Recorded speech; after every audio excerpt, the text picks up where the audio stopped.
que seguir en la calle.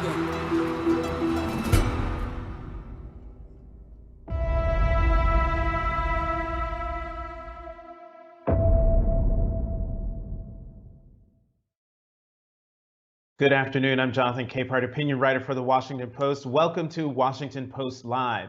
Venezuela is one of the top 3 oil-rich nations, if not the richest in the world, and yet the South American nation has been rocked by a failed economy exacerbated by a repressive government.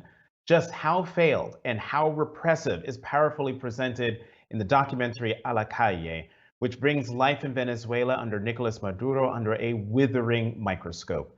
Joining me today is the film's co-producer, Maxx Caicedo, and opposition leader Leopoldo López, whose fight for free and fair elections in Venezuela is one of the central storylines of A la Calle. Maxx, Leopoldo, welcome to Washington Post Live. Hi, thank you. Thank you for having us. Okay, thank you for having us. Wonderful. Great to see you both. There's some news we need to get to before we get into the details of the film itself. Leopoldo, Venezuelan government officials as well as opposition leaders met recently in Mexico for a series of talks in which both parties agreed on a few action items to move forward. This kind of dialogue, especially after seeing the film, this kind of dialogue would have been impossible a few years ago. What can you tell us about these meetings and what change happened to allow this to happen? Well, I'm not allowed to give all the details because we have a spokesperson who's Gerardo Blay, who's the person designated to give all the details about the process. But I can tell you the following. It's not the first time we engage in a process of negotiation with the dictatorship. This might be the 6th round of attempting to have a negotiation. For this time, we have the lessons learned from the previous processes. One of them was that we spent a lot of time putting together an agenda with the agreement and also the mediation of Norway that has been participating in this process since 2019. And the other issue that is a lesson learned and is a different aspect from this negotiation than the previous ones is that we have a much more engaged in international community. So each country has a country that is sitting on the negotiation table.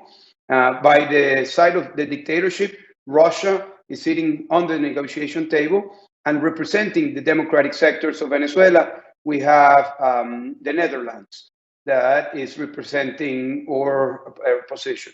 Beyond that, there are groups of nations that are part of what's called the Friends of the Process that are also engaged in overseeing the process. We don't have huge expectations, but we believe that this is a way forward. And as for the objective of this negotiation, we have put as a priority a timeline for free and fair election. If you saw the documentary presents the fight for free and fair elections of a nation that has been crushed by a dictatorship that became more and more brutal against the large majority of Venezuelans that were calling for free and fair elections. That has been our goal when we went out to the streets in 2014. That was the moment in which I was thrown into prison and sentenced to 14 years in prison for calling to protest for free and fair elections. That was the calling of thousands, hundreds of thousands of people in 2017 that the movie portrays very well. With different stories that portray the motivation, the frustrations, and the hopes of many different sectors of the Venezuelan people.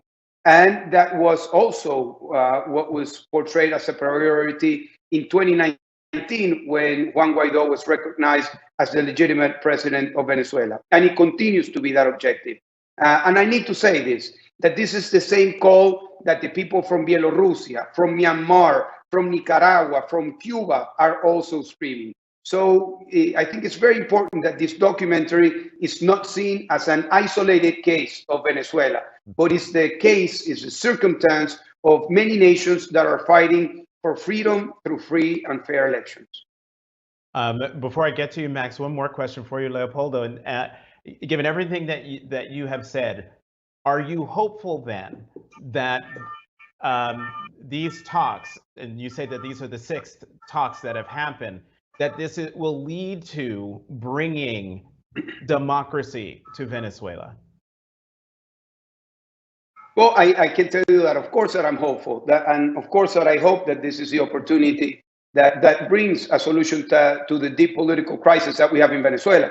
And the deep crisis that we have in Venezuela, humanitarian crisis, the largest immigrant crisis in the entire planet today, the largest humanitarian crisis in the continent today. But the origin, the core of the problem is political. So yes, I do hope that we have a political solution that can traduce to humanitarian, economic, and social benefit of the Venezuelan people. But I, of course, have my reservations, because I know that the dictatorship will want to hold to power.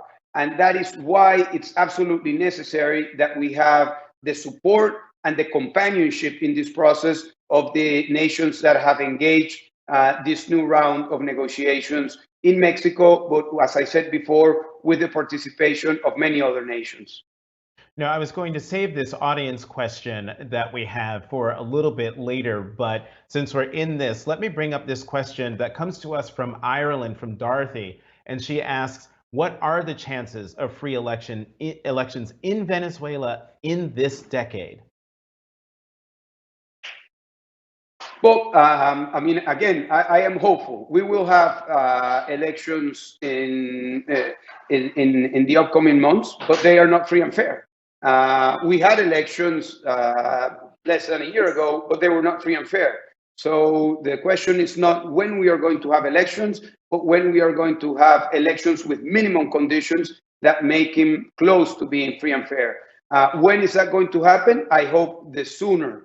That's what we are pushing for in these negotiations. That's the major claim of the Venezuelan people. And I hope that we have free and fair elections very soon, so we can start solving the problems of the millions of Venezuelans that are suffering today.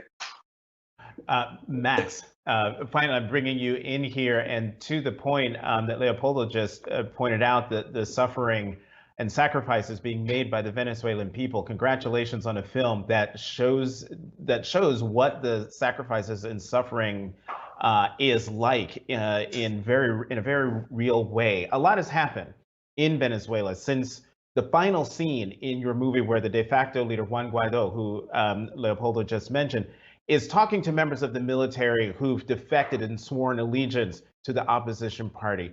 How did you decide to end the film with that scene?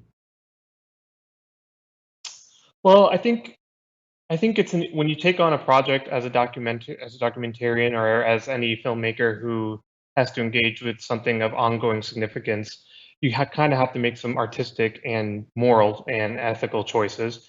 What do you want to show? What don't you want to show? What is the message you want to leave your audience with? And I think, our documentary shows a lot of suffering, a lot of sadness, and that is an important thing that we needed to convey, because what's going on, like Leopoldo's mentioned, is one of the worst humanitarian crises on the planet and historically for the region.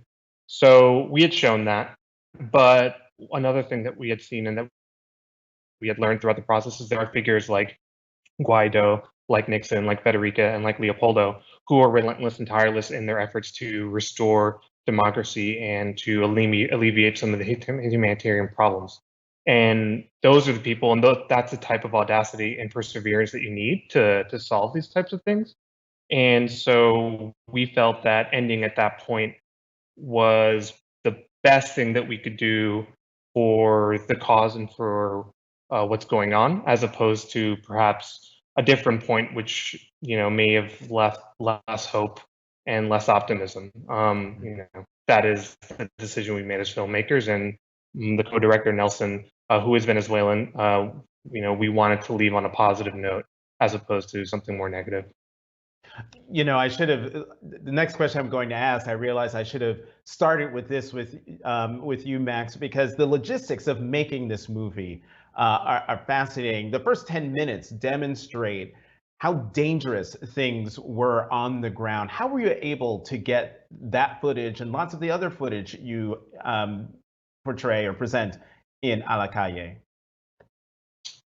That was definitely the first challenge we had to face, the first test, if you will, when we got connected with the executive producer, Greg Little, who had access to Leopoldo's story, but also had the interest in creating this project. The first question was like, okay, well, I've approached other people, other film crews, other documentarians about this project, and all of them say, no way, you're crazy. We're not going down to Venezuela. It's too dangerous. And so his first question was to me and to Nelson was, can you do this? And the answer was yes, but the only way we're going to be able to do it is if we empower local creatives, local Venezuelans who understand and have lived that life underneath dictatorship and underneath that type of censorship. And what we did.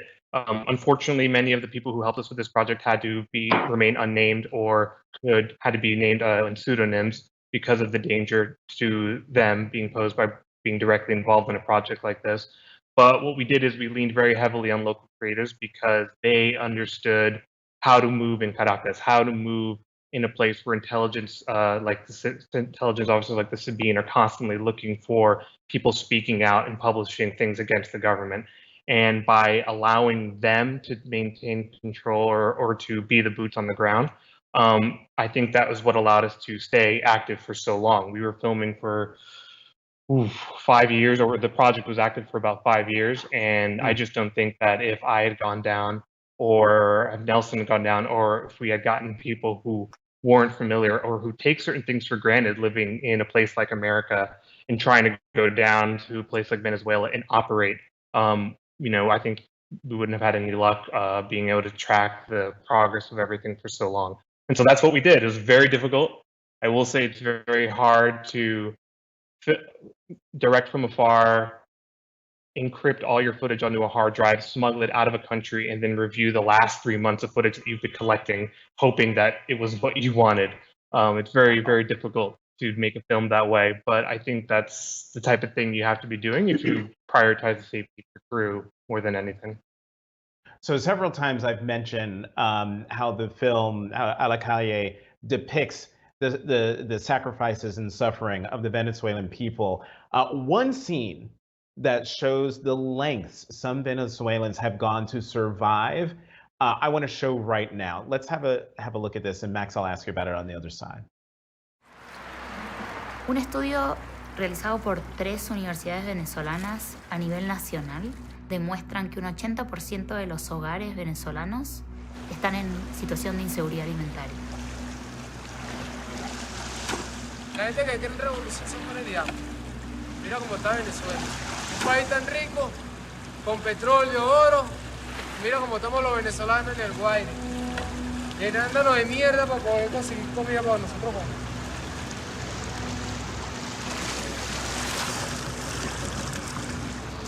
Tienen atrás como ladrones, como piedreros, nosotros no somos nada de eso.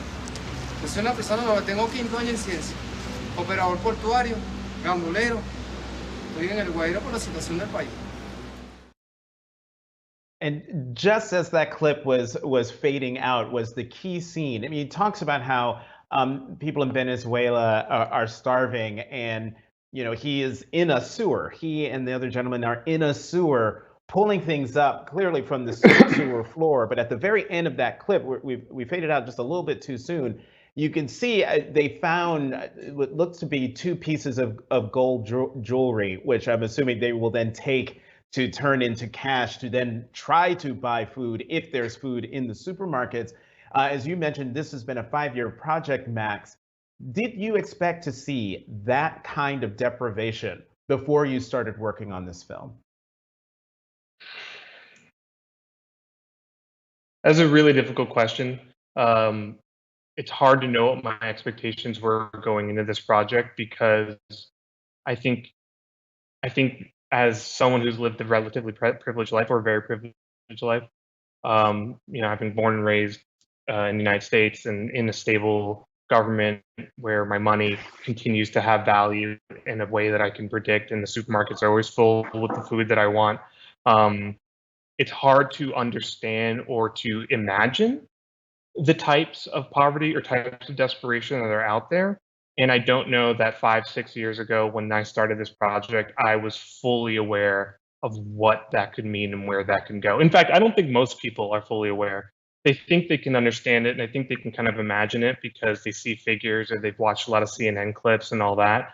But I think there's a stark difference between even watching our documentary and then getting to know people like this, like we were able to with Randall, for example, and what that desperation does to you psychologically beyond just what you physically have to do to survive. So no, I don't think I was really prepared for that, or prepared to see those types of images, to see that type of desperation. But I think more than anything, I don't think I was prepared myself emotionally and psychologically to be so close to that type of suffering. It is something that will stay with me forever, and I think that it's going to be. I mean, I've already thought about it. Like, if I do another project moving forward, I will have to be really careful, maybe not to do something on the subject matter like this, or I'll have to take some time because it is very difficult. And I also think that I don't mean to go on too long, but as a documentarian, you're kind of forced to straddle this like thing as like creating a piece of entertainment for people to consume, and then also becoming an activist just by nature of being close to this type of suffering, and then just having a job, right? That being your job, and so there's like this like weird mix that happens, and you're creating this film, and you're ultimately, in a way, creating a piece of entertainment so that people go on HBO and watch it and like it and are moved by it. But that isn't like it's hard to know that that's what you're doing after you spend this much time doing it. Really, what you want is something like this to move the needle. And that's kind of what this work is right now is about. Sorry. No, that was it. That's what this work right now with talking to people like you. And sorry for cutting you off there.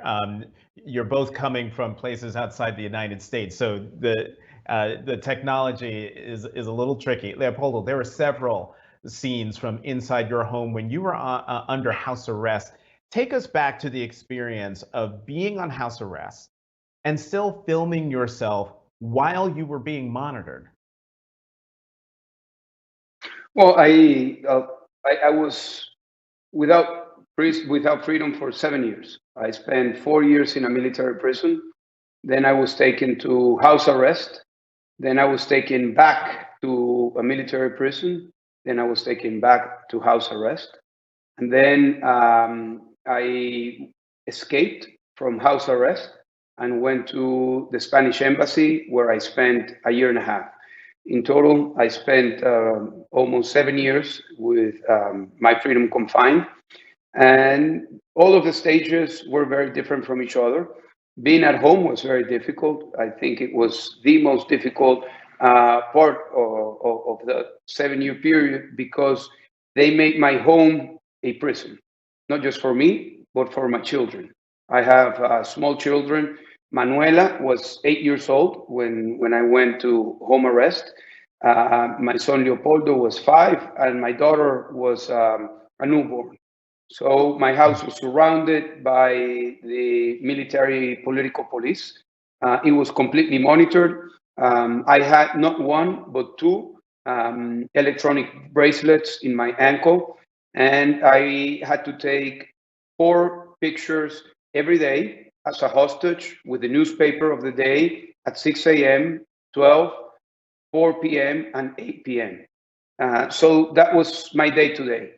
Even though that I was sure that I was being monitored, or that I didn't really know to what extent I was being monitored, I was very active in my activism. I have never ceased to be active. Even when I was in solitary confinement, I would do what I could to outreach and to collaborate to the process of liberalizing our country. So I never stopped talking when I could, and that's how I engaged a conversation with Maxx and Nelson. We had hundreds, maybe, I don't know, 100 hours of recorded conversations all throughout my period when I was in house arrest and a little bit when I was in the embassy.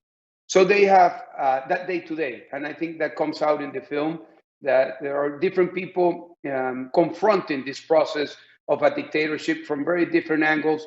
But what's most important is that given that diversity of people in different areas of Venezuela, geographically different sectors of the social spectrum in Venezuela, we all have the same hope. And that hope is freedom. And I think that you don't know what freedom is about until you lose it.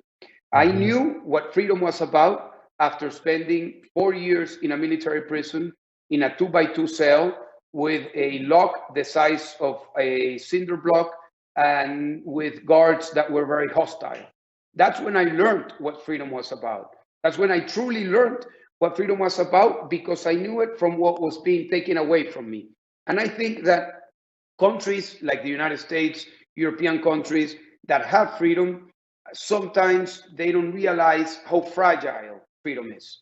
And we were a country in Venezuela that was an example of freedom and democracy for the rest of Latin America. We were an island surrounded by dictatorships, an island of democracy and freedom surrounded by dictatorships. But we didn't know how fragile freedom and democracy was. So we started losing step by step different types of freedoms. And those different types of freedoms were not, at sometimes, not strong enough to engage the entire population. But we had many instances of having millions of people go out to the streets, and then, unfortunately, the dictatorship to remain in power. But people would go out again. And I hope that that is the situation that we see in the future. I, of course, have learned many things about going out to the streets. I have always been an activist, completely engaged in what nonviolence is about. We have learned the theory, we have practiced the practice, we have trained our people, we have gone out, not once, but many times, out to the streets and promote nonviolence. I truly believe in this, but I believe now that just nonviolent protests are insufficient. And if you look at different countries that over the past years have gone through similar protest cycles like Venezuela, all of us are in the same situation. And I will mention a few: Myanmar, Bielorrusia, Russia, Nicaragua, Cuba, Venezuela, just to name a few. All of us have had massive street protests. But unfortunately, in all of those countries, still remains the autocratic regime in power. So A La Calle gives you a very good insight of what nonviolence protests are about the motivations of people that go in the first line of that. They're taking risk-taking approach to protesting. But it also opens a reflection, what else is needed in order to have political change and in order to promote free and fair elections. Leopoldo, let me take you back to something you said, because I'm trying to understand. You said that you took pictures. You took 4 pictures throughout the day, every day, of yourself with a newspaper, like you were a hostage. Was that something you did on your own, or did the government that was holding you under house arrest, did they make you do that? No, they made me do this. My house was surrounded. There were at least 20 officers of the political police surrounding my house. Right. Sometimes it was 30, sometimes it was less. But I had 2 electronic ankle bracelets, not 1, but 2. And every day they would ask for a picture side by side with the guards that were guarding me, to send a picture with the newspaper of the day. It was a way of them keeping record that I was there every day, all throughout the day.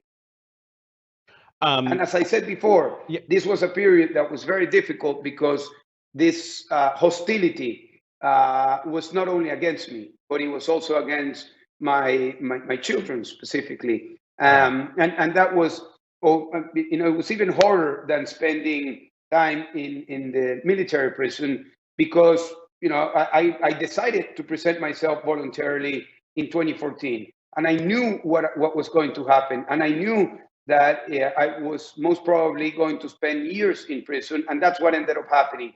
But once you see very innocent people, like the case of millions of Venezuela, suffering because of the hardships being imposed of the dictatorship.